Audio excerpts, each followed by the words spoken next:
Bakunzi ba Radio Maria Burundi, ijwi ry'Imana iwanyu, ijwi ry'Imana iwacu, kaze dusangire ukumviriza no gusabikanya ijambo ry'Imana ryo kuri uyu wa gatanu w'indwi ya 11 y'igihe gisanzwe. Ibisomwa tuzirikana tubisanga ahakurikira. Igisomwa ca mbere ni mw'ikete rya kabiri umutumwa Paulo yandikiye abanyakorinti ikigabane ca 11.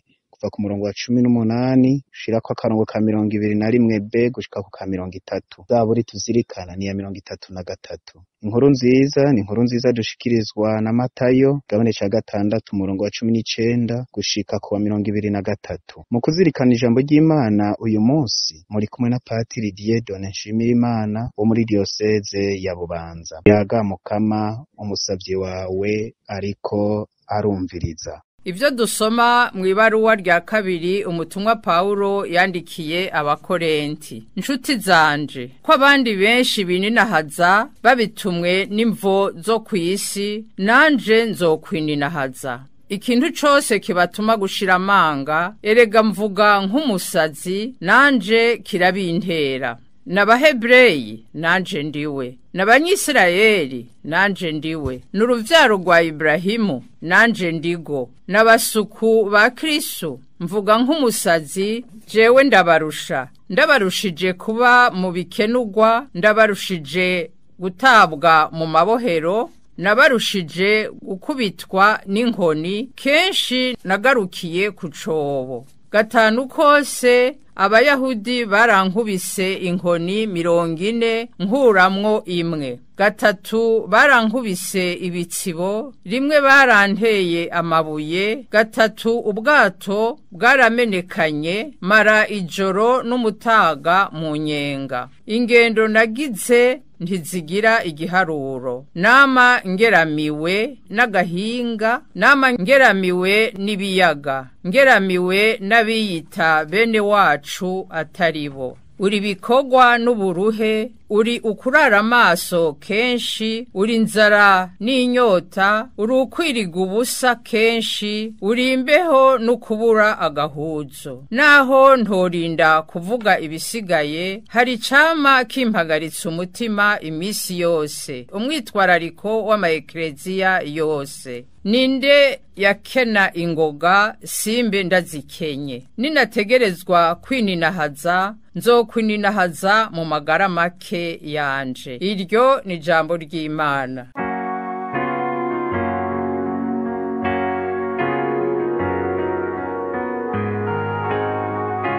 Imana irakiza abantu b'intungane iyo bari mu maganya menshi. Imana irakiza abantu b'intungane iyo bari mu maganya menshi. Nzoninahaza umukamana ntaryo, nzomuhaya ntahengeshanya. Nanje nyene nzoninahazwa n'umukama, abantu bato bato nibumve bahimbagwe. Imana irakiza abantu b'intungane iyo bari mu maganya menshi. Mushire hamwe dushemeze umukama, duhwanire guhaya izina ryiwe, nirukira umukama akantabara, akamara ubwoba bwose mfise. Imana irakiza abantu b'intungane iyo bari mu maganya menshi.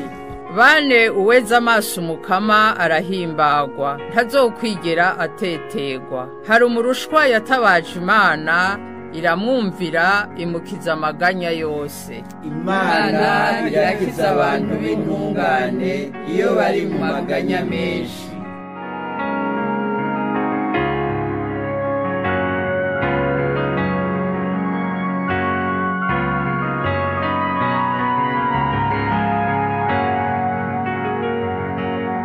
Ibyo dusoma mu nkuru nziza nk'uko tuyishikirizwa na Matayo.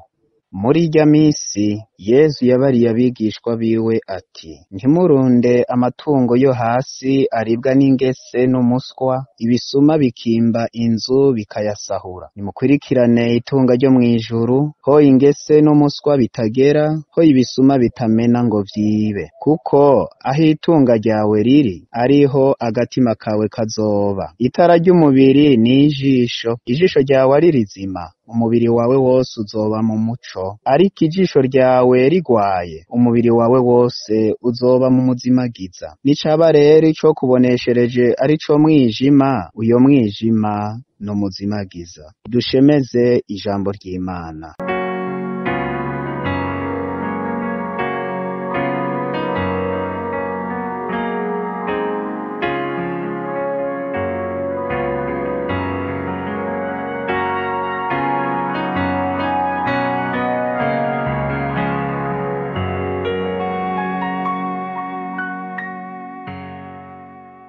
Bantu mwese muriko mwumviriza insamirizi y'umuvyeyi wacu Bikira Mariya, ndabahaye ikaze ngo dusangire ukuzirikana ijambo ry'Imana Eklezia mawe wacu itugaburiye uyu munsi. Mu nkuru nziza, Yezu yabujije abigishwa biwe kurunda amatungo yo hasi ko yohava aribwa n'umuswa canke n'ingese. Yabatumiriye nyabona kurondera itunga ryo mw'ijuru. Ntimurundire amatunga yo hasi, ntore za rugira dutegere nabi. Yezu ntavuze ngo ntiturondera amatungo, atubujije nyabuna kuyarunda, no kuvuga kuguma twegeranya amatungo tukibagira ko hariho abatagiraho bakika umusaya canke babuze n'utwo bobegesha kumwe. Bavukanyi, gutunga si bibi, no mukama Yezu arazi ko dukeneye ibitubeshaho. Turakeneye gufungura, turakeneye kwivuna akanyota, kwambara, kuba heza, kwiyunguruza mu buryo bubangutse, guca mu mabarabara meza n'ibindi. Iyo dutunze ivyavuye ku butungane, iryo tunga aba ari ryiza. Itunga ritunganye naryo riba ryiza cane iyo riduhaye akaryo ko gusabikanya n'aboro n'abantaho nikora, rigatuma abandi baronka koyoko, bakuzura akanyamuneza n'amahoro kubera ukugirirwa neza n'abavukanyi bafise ico birenza. Erega umukama aduha gutera imbere ngo duteze imbere abandi. Niho Papa Paulo wa gatandatu mu mwaka w'igihumbi kimwe n'amajana 967 yanditse ikete. Muri iryo kete yaryise Populorum Progressio, yemeye kuvuga ko iterambere ari izina rishasha ry'amahoro. Mu kinofunofu, le développement est le nouveau nom de la paix. Ego cane, iterambere ridakumira riza guhoza abari mu marira, gukenura abakenye, kuruhurira abarushe no kuremesha abihebuye. Tunga ribi ryoryo nirivuye ku karenganyo, mu mayeri yo kwiba canke mu gusesa amaraso. None bavukanye, mu ngo zacu, mu kibani wacu, aha mu gihugu cacu, ubwo nta bantu bagifise itunga bene iryo.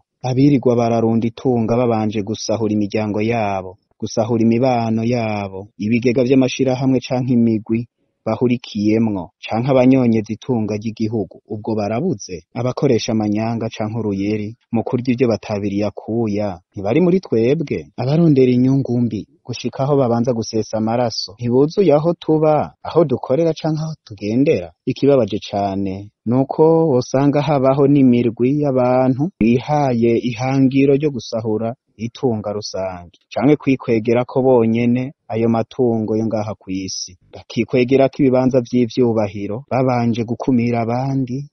Ivyo bakabikora ku mayeri canke rimwe na rimwe bagahinyuka. Hariho n'abaca bihaya bakihayagiza ko bari n'ico baronse, bigamba kuri bantaho nikora kandi ivyo baronse bitaciye mu nzira itunganye. Ivyo bakabikora bibaza ko Imana itababona, bibagiye ko iyo Mana ari mudasobwa. Abatunga muri ubwo buryo, ijambo ryashikirijwe n'umwanditsi w'Izaburi rirabaranguka ko rivuga riti, egome Imana iragirira neza Isirayeli n'abantu b'umutima utagira gatosi. Nayo jeho hari hasigaye gatoyi ikirenge canje kigatirigana, hari hasigaye gatoyi nkanyerera. Kuko nabona bihayagiza, nabona ababisha bibereye mu mahoro nkagira ishari. Nkako bobo barinda bapfa atakibahagaritse umutima, bakama bivyibuhiye. Amakuba y'abantu bo ntaco bayanezweko, ntibahanwa nk'abandi bantu. Nico gituma bambaye ubwishime nk'ikibuti. Ububisha niwo mutamana bipfuka. Amaso yabo yabubujwe n'ibinure,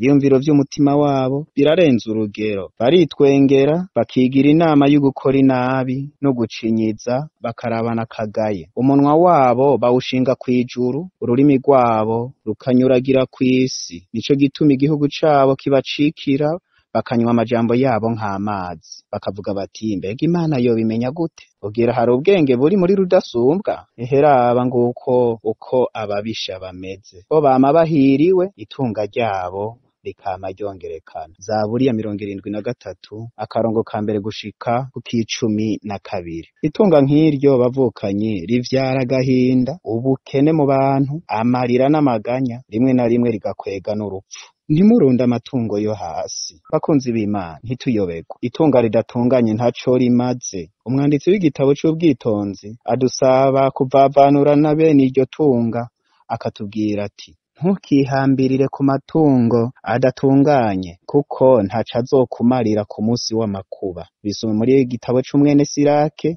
kigabane ca 5 umurongo w'8.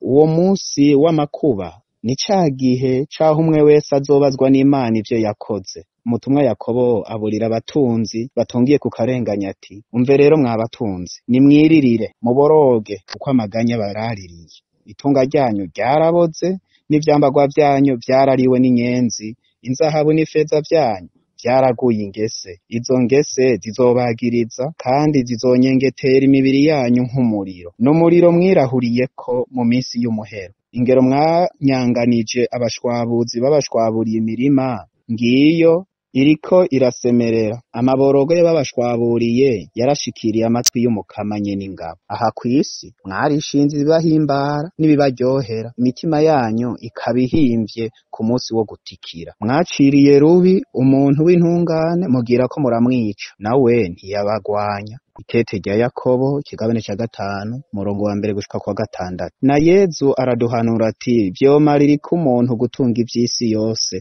arosha umutima wiwe. Inkuru nziza dushikirizwa na Matayo kigabane ca 16 umurongo wa 26. Bagenzi, igituma abantu barondera itunga ridatunganye canke bakarundarunda amatungo badahakwa abandi kandi bazi neza ko nabo nyene batazokwamaho imyaka yose niki? Ku ruhande rumwe hovuga ko biterwa n'inambi irenze y'urugero rw'amaronko, bibagiye ko amaronko menshi aziba amatwi. Ikindi gisuka benshi mu kurondera itunga rivuye mu bubisha n'ubunebwe bubatera gushaka gutunga batarushe no kugwiza itunga mu mwanya muto, batabanje kuzirikana ko uwushaka umubira abirakuya, canke ko icamwa c'umugisha bacamura ku giti c'umuruho. Akarorero ka Pawulo ko twigisha nk'uko twavyumvise mu gisomwa ca mbere mw'ibaruwa rya kabiri Pawulo yandikiye Abanyakorenti, aho yatubwiye ati: ingene yabayeho n'ivyo yaciyemwo. Uri bikorwa n'uburuhe,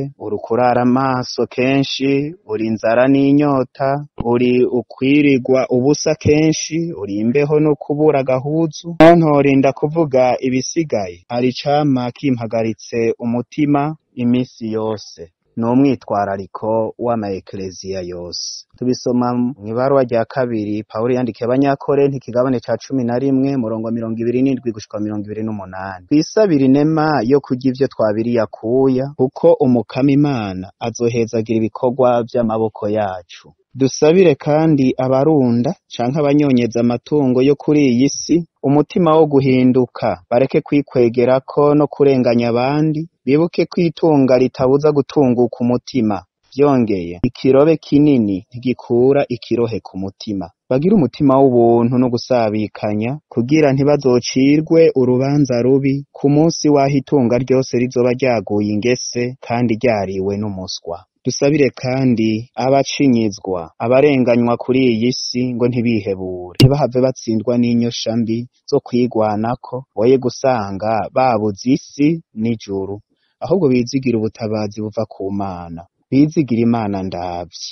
Bavukanye inkunda, nitwisabire twese inema yo kuguma mu mabwirizwa y'Imana. Iyo Mana ntisiba kutubwira iti: ntiwice, ntiwibe. Ntitwitwaze ubukene, ntitube bampemuke ndamuke, kuko heza kuhemuka no kugoka ibigori bikera. Twiyumanganye mu bitugora, igihe kigeze umuremyi wacu azoturasanako, nkuko twavyitabirije mw'Izaburi ya 33 twazirikanye tuti: Imana irakiza abantu b'intungane iyo bari mu maganya menshi. Vyongeye, n'abasokuru barayamaze bati: ivy'Imana birya abarambije abarambiwe batashe. Aho itunga ryawe riri ni hagatima kawe kazoba. Mukama Yezu, duhe twese inema yo guhurumbira itunga nyaryo ari ryo juru, kuko aha kw'isi si iwacu. Duhe kwama twibuka impanuro waduhaye aho watubwira uti nimutangure rero kurondera ubwami bw'Imana n'ubutungane bwayo, ibindi izobeheza ibibagerekereko. Yozefu mweranda, dusabira inema yo gutungwa n'amaboko yacu imisi yose na hose. Amen. Mwari kumwe na Patiri Dieudonne Nshimirimana muri diyoseze ya Bubanza. Nimusagwe n'imihezagiro y'Umukama.